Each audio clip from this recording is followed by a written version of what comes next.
네, 오늘장 랭킹5 시간으로 이어가도록 하겠습니다. 오늘은 뉴페이스와 함께 하시죠. 하이투자증권 강북 WM센터 이화진 과장 지금 스튜디오에 나와 계십니다. 어서 오십시오. 네, 안녕하세요. 안녕하세요. 네. 자, 오늘도 5가지 이슈 저희가 뽑아봤습니다. 골고루 좀 선택을 해봤는데요. 하나씩 이야기 풀어가보죠. 첫 번째는 저희가 이 이야기부터 해야 될 것 같습니다. 단숨에 뚫어냈다라는 표현이 맞을 정도로 계속 고공행진을 하고 있습니다. 환율 추이와 함께 외국인의 수급 여부를 보는 시장이기 때문에 오늘 자리에 대한 관심도가 상당히 높을 것 같습니다. 환율 라인 지금 어떻게 해석하시는지 그리고 앞으로 어느 정도 밴드 안에서 저희가 전략을 짜야 되는지 먼저 팁 질문 드릴게요.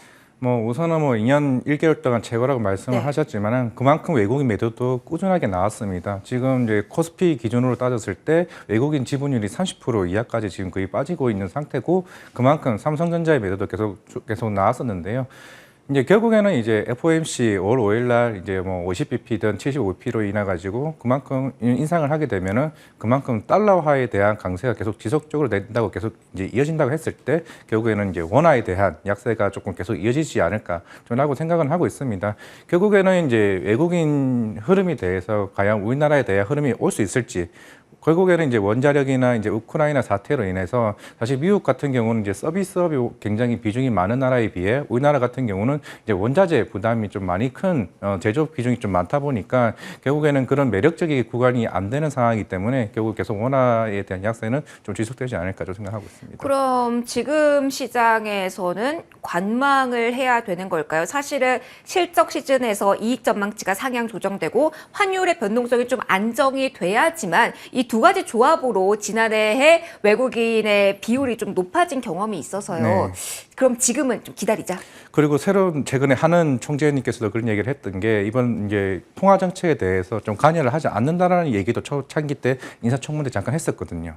그렇기 때문에 어떻게 보면 계속 1270원, 1280원까지 올라간다 했을 때 물론 원화 약세 계속 이어진다고 하게 되면은 개입을 할 수는 있을지 모르겠지만은 당분간은 그런 흐름이 없기 때문에 오히려 그에 대한 환율에 대한 이제 상방이 어떻게 보면 열려 있지 않나라고 생각을 하고 있습니다. 그러면은 기다림의 기간을 대강 설정을 네. 해본다면 다음 FOMC 회의에서 어떠한 결정이 나오고 그리고 어떤 스탠스를 확인하는지 여기에 포커스를 맞추고 그 이후 대응을 좀 짜보면 괜찮을까요? 그렇죠. 어떻게 보면은 6월까지인가 네. 7월까지 계속 FOMC도 금리를 계속 인상할 거고 그 이후에 대해서 어느 정도 인플레이션도 어느 정도 완화가 되는 시점이 계속 유지가 된다 그랬을 때 그때 조금 이제 우리나라 이제 원화 자체도 좀 안정적인 구간을 나오게 되고 그렇게 되면은 수출 업종들에 대한 부분도 좀 실적이 조금 괜찮아지지 않을까 이렇게 생각하고 있습니다. 지금 환율 수준은 관망의 위치라는 이야기를 해주셨습니다. 두 번째로 넘어가서 종목에 대한 이야기 해보도록 하겠습니다. 여러 가지 이슈가 섞여 있습니다. 네. LG 에너지 솔루션 이야기 해보겠습니다. 장중에 1%대로 좀 올라가나 싶었는데 다시 좀 빠집니다. 네. 일단 LG 에너지 솔루션에 오늘 투자 관련 이야기도 나오긴 했었는데 일단 악재성 재료를 살펴보면 기관 매물 오버액 이슈가 첫 번째고요. 테슬라 관련돼도 있었고 앞으로에 대한 의문도 살짝 있는 것 같습니다. 과장님이 보시기에 오늘장 끌어내리는 가장 큰 배경은 어디 있다고 보시는지요? 일단은 보호예수 물량 같은 경우는 187만 주가 오늘부터 해제가 되긴 했습니다만은 사실 이에 대한 포인트는 좀 중요한 것 같지는 않고요. 결국에는 7월 달에 나오는 거의 1,000만 주 가까이 되는 그 물량이 제일 부담 요인이 좀 될 것 같습니다. 결국 중장기 시점에서는 분명히 이 LG 에너지 솔루션에 대한 보험 이슈는 1년간 계속 이제 리스크 요인을 될 것 같고요. 하지만 본업인 지금 북미 시장, 결국 테슬라도 이번 실적에서 굉장히 잘 나왔고 현대차, 기아차 같은 경우도 북미 시장에서 전기차에 대한 부분이 이제 계속 이제 비중이 높아질 것으로 보이고 있기 때문에 그만큼 오늘 이제 컨콜에서도 이제 원통형 배터리에 대한 비중도 굉장히 실적이 호조세로 계속 나오고 있기 때문에 물론 이 오버행으로 인한 부담은 있을 수는 있겠으나 결국 시장이 성장하고 실적이 계속 개선된다 그러게 되면 오히려 이런 악재성 물량들이 오히려 좋은 물량으로 바뀔 수 있는 흐름이 전 될 거라고 굉장히 보고 있기 때문에 결국에는 이제 내연 기간이 줄어들면서 전기차 비중이 늘어진다. 그리고 이제 현대차, 기아차가 계속 성장한다라고 했을 때 저희가 봤을 때는 LG 에너지 솔루션은 중장기 접근에서는 어느 정도 리스크 정도는 어느 정도 감안을 하더라도 성장이 된다고 하기 때 전 좋아진다라고 말씀드리겠습니다. 업계 자체의 펀더멘털에 대해서는 긍정적인 평가를 주셨습니다. 근데 전 질문을 드리고 싶은 게 사실 테슬라가 큰 폭으로 조정을 받은 영향을 피할 수가 없는 게 네. 이 LG 에너지 솔루션의 운명 아닙니까? 네. 그런데 이 테슬라가 펀더멘털 자체가 아니라 일론 머스크의 트위터 인수. 맞습니다. 뭐 이거를 뭐 2차 전지와의 연결고리를 전혀 찾을 수가 없는데 이걸로 하락을 했을 때 LG 에너지 솔루션까지 동반해서 이렇게 떨어지게 되면 이 리스크는 저희가 어떻게 할 수 없는 거지 않습니까? 이건 어떻게 대비해야 되는 겁니까? 뭐 트위터에 대한 뭐 이슈 같은 경우는 어느 정도 뭐 인수를 이제 얘기를 했습니다만 결국에는 테슬라의 매도 물량을 통해 가지고 그 비용 인수 비용을 이제 부담해야 되는 얘기도 나왔기 때문에 어제 어느 정도 해결이 됐고요. 그러나 이제 중국 코로나가 완화가 되고 이제 락다운이 해소가 된다 그러면은 결국 이제 베이징에 있는 공장이나 이런 부분들이 다시 수출 호조로 계속 유지가 된다고 했을 때 또 긍정적으로 또 보일 수 있을 것 같고요. 그리고 또 하나 최근에 이제 빌 게이츠가 테슬라 공매도에 대한 부분을 어느 정도 인정을 했습니다. 만약 여기에서 예전에 이제 마이크 베이와 같은 공매도 물량에 대한 쇼크버닝이 나오게 됐을 때 오히려 한번 위쪽으로 또 슈팅이 또 나올 수 있는 좀 구간이 좀 나올 수 있다고 좀 보고 있거든요. 왜냐하면은 전기차에 대한 향후 성장성이 훼손이 된다 그랬을 때는 오히려 공매도가 이길 수 있겠지만은 네. 이게 성장된다고 했을 때 빌 게이츠가 본인들이 공매도고 인정을 했다는 상황에서 쇼크버닝이 크게 나온다고 했을 때 이미 우리는 한번 작년에 학습 효과를 한번 해봤었기 때문에 그렇게 되면 2차 전지가 또 한 번 위로 갈 수 있는 여력은 충분하다 좀 말씀을 드리겠습니다. 그러면 단도직입적으로 정리를 해보겠습니다. 앞서 나온 환율 이슈와 더불어서 사실 환율 이 시점엔 대형주 서서히 모아갈 시점이다라는 분석도 있거든요. 이와 더불어서 과장님께서는 지금 자금이 있을 때 LG 에너지 솔루션 서서히 모아가는 전략 중장기 보고 추천하실까요? 네, 저는 오히려 긍정적으로 좀 봐야 된다고 생각하고 있습니다. 지금 왜냐하면은 오히려. 한 가지 더 말씀을 드리면은 지금 북미 시장 같은 경우는 중국이나 유럽에 비해서 좀 전기차가 좀 늦게 시작했습니다. 네. 그리고 작년 같은 경우도 한 45만 대 정도밖에 팔지 않은 상황이고 오히려 바이든 정책에서 오히려 전기차를 확대해라는 보조금을 확대해 나간 상황이고 실제적으로 좀 테슬라 자체가 시장을 미국 시장에서만 70%를 정도 차지를 하고 있습니다. 아직 다른 완성차 자체가 북미 시장에서 들어올 시간이 지금 어느 정도 준비가 되어 있고 배터리 공급에 대한 계획도 이미 다 짜여진 상태이기 때문에 그렇기 때문에 다른 완성차들에 대한 수주가 계속 나오게 된다고 하게 된다고 하면은 오히려 북미 시장이 더 클 수 있는 잠재력은 충분하다 말씀드리겠습니다. 호재성 포인트 올라갈 수 있는 여러 가지 키워드 정리를 싹 해주셨습니다. 세 번째로 넘어가 볼게요. 공매도 키워드가 나왔는데 여기서도 이 이야기를 해야 될 것 같습니다. 자, 펄어비스 검은 사막의 검은 수요일일까요? 오늘 계속 떨어집니다. 공매도 이후에 타겟이 된 대표적인 종목이죠. 근데 오늘 공매도 거래 금지인데 이렇게 많이 떨어지면 공매도의 승리라고 봐야 되는 건지 일단 오늘장의 하락 흐름 분석을 먼저 해주신다면요. 네, 오늘 여러 이제 게임 애널 분들께서도 약간 논쟁이 굉장히 컸습니다. 맞아요. 오늘 다우투자증권에서도 리포트 부진에 대해서 한 6만 원 정도를 오히려 제시를 했던 부분이 큰데요.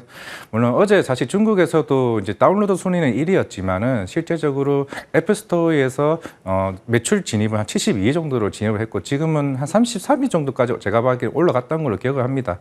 결국에는 이제 중국 시장 자체가 게임 규모가 약 40조 원인 큰 시장에서 얼마만큼 실적을 낼 수 있느냐인데 실제적으로 중국 같은 경우는 이제 퍼블리싱 계약을 통해 가지고 텐센트가 그걸 진행을 하고 있습니다. 그렇게 되면은 실제로 일평균 25억에서 25억에 대한 부분은 조금 컨센이 나오고 있는 것 같은데 실제적으로 펄어비스가 가져가는 건 25% 정도밖에 되지 않습니다. 많지 나머지는 않네요. 네, 텐센트가 대부분 가져가는 상황인데 우리는 또 작년에 NC소프트의 브레드 앤 소울이 그 흐름을 봤었기 때문에 결국 게임주 자체가 1, 2주 사이에 승부를 내지 못하면은 결국 게임이 재밌어야 다른 사람들도 많이 하고 성장이 계속 커지는 방향인데 초창기에 흥행이 부진하게 된다고 하게 되면은 중국에서의 성장은 조금은 좀 흐름이 좋지 않나. 그렇게 된다고 했을 때 펄어비스가 다음 신작이 언제 나오냐 하면은 4분기에 붉은 사막이 있습니다. 그럼 그때까지의 흐름은 네. 조금 지지부진하지 않을까라고 저는 개인적으로는 그렇게 생각하고 있습니다. 그러면 사실은 지금 펄어비스를 보면서 과거에 위메이드 생각하시는 분들도 많을 거고 맞습니다. 게임주가 어제 반짝 강했다가 바로 이렇게 떨어지는 걸 보면 당분간 뭐 게임주의 비중을 많이 줄여야 되는 건지 좀 보유자분들 고민이 많이 되실 것 같거든요. 그나마 저도 이제 게임을 작년부터 좋아했던 사람 중에 한 사람이었고 이제 P2E 플랫폼으로 인해서 작년에 많이 상승을 이끌어놨고 그 이후에 올해 같은 경우는 P2E를 통한 매출이 저는 기대가 되어야 게임주가 살아난다고 보고 있는 상황이었는데 네. 그나마 이제 NC소프트나 크래프톤 같은 경우는 이제 그와는 반대로 이제 기존에 있는 게임을 통해 가지고 좀 성장성을 봐야 되는데 결국 NC소프트 역시 실패를 했고 크래프톤도 실패를 했는데 저 같은 경우 그나마 저 펄어비스가 만약에 중국에서 성공을 했다 그러면 추후에 이제 외자 판호를 통해 가지고 다른 게임에도 영향을 좀 줄 수 있을까 좀 생각을 했었거든요. 네. 근데 그런 부분들이 만약에 중국에서 흥행을 하지 못하게 된다고 했을 때 그렇게 되면 국내 게임사들에 대한 어느 정도 수요도 조금은 없어지지 않을까.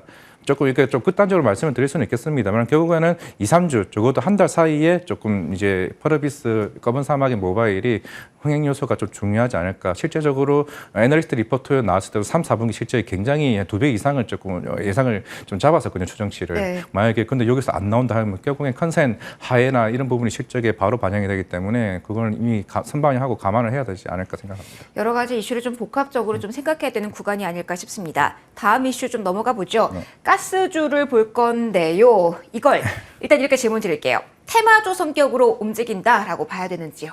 아니요. 저는 이제 이거는 실적으로 반영될 수 있고 실적으로 반영될 수 있다. 네, 그리고 지금 조선주가 계속 조금씩 얘기가 나오고 있고 찐바닥이냐 이제 뭐 가바닥이냐도 얘기하고 있는데 제가 봤을 때는 이 기회가 오히려 찐바닥으로 갈 수 있는 저는 여력이 된다고 생각을 하고 있습니다. 아, 그럼 직접적으로 뭐 대성에너지, 뭐 GSE 같은 쪽도 긍정적으로 보시는지 아니면 이런 가스 가격과 연동해서 수혜를 볼 수 있는 조선 업황에만 긍정적으로 시선을 보시는지 궁금합니다. 사실 가스 관련주도 뭐 오늘도 EU에서도 2027년까지 이제 러시아에 대한 천연가스나 석유에 대한 아예 공급 중단을 오늘 공시를 했습니다. 그렇게 하면은 당연히 가스에 대한 가격은 계속 높아질 것으로 보이고 거기에 대한 가격 전이를 통해서 수익을 굉장히 날 수도 있겠죠. 하지만은 저는 이제 좀 더 한 번 더 가서 조선업종에 대해서 좀 기대를 조금 해보지 않을까라고 생각을 하고 있습니다.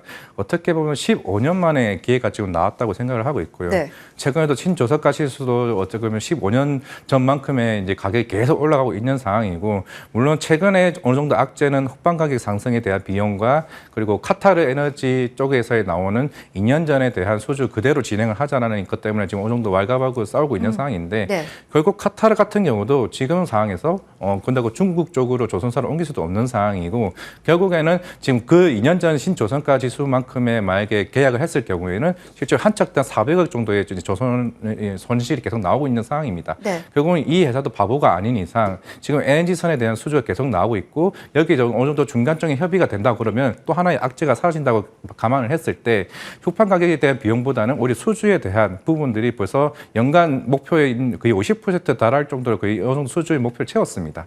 그만큼 신조선가 지수가 높아지면서 가격에 대한 메리트까지 감안을 한다고 했을 때 대여조선해양이나 삼성중공업이나 그게 또 엔진을 만들고 있는 HS 엔진 같은 경우가 제가 봤을 때 큰 수요가 되지 않을까. 아직도 기다리면서 지수에도 반영이 될 것이다. 네. 주가 흐름을 주목해 볼만하다라는 말씀을 주셨습니다. 마지막 시장 전반에 대한 질문으로 넘어가도록 하겠습니다. 변동성이 너무 큽니다. 오늘 좀 낙폭 많이 줄이곤 있지만 불안하거든요. 네. 그런데 과장님, 개인분들이 지금 많이 오늘장을 매수의 기회로 활용을 하고 계십니다. 그래서 질문을 드립니다. 만약 오늘장을 활용해서 매수를 한다고 가정을 해보면 뭐 셀트리온 그리고 자동차 좀 버텨주거든요. 네. 버티는 쪽을 볼까요? 아니면 계속해서 저점을 낮추면서 가격 메리트가 부각되고 있는 쪽을 서서히 모아가 볼까요? 어느 쪽에 무게를 더 두면 좋을까요? 일단은 과장님? 버티는 쪽으로 봐야 될 것 같고요. 물론 오늘 실적 발표가 제가 여기 오면서도 계속 나왔습니다. 삼성전기, S-오일, 롯데정밀화학. 초반에 낙폭이 굉장히 컸던 회사들이 실적이 나오면서 바로 지금 돌리고 있는 상황입니다. 맞아요. 결국에는 실적이 어제 같은 경우도 뭐 나스닥이 크게 빠지긴 했습니다. 결국에는 빅테크 실적이 다 우려 때문에 빠진 거거든요. 지금 어차피 연준은 블랙아웃 기간이 들어갔기 때문에 뭐 여기서 뭐 파월 의장이 내가 생각했던 건 이건 아니다, 시장을 잠재울 수 있는 상황도 아니에요. 그러니까 결국에는 지금은 실적이 답이 나와야 지금 반등을 하는 시장이고, 아까 말씀드렸지만 게임주는 지금 실적이 안 나올 수밖에 없습니다. 그거에 대한 뭐 저점을 갱신했으니 저점 매수 지금 이건 아니고, 결국에 실적이 좋아지는 기아차나 현대차와 같은 결국 그런 업황에 따른 흐름대로 가야 되지 않나라고 생각을 말씀을 드리겠습니다. 일단 이 변동성 큰 시장에서도 숫자가 찍히고 오늘장 버텨준다면 접근을 해볼 만하다. 이렇게 마지막 이슈 정리를 하도록 하겠습니다.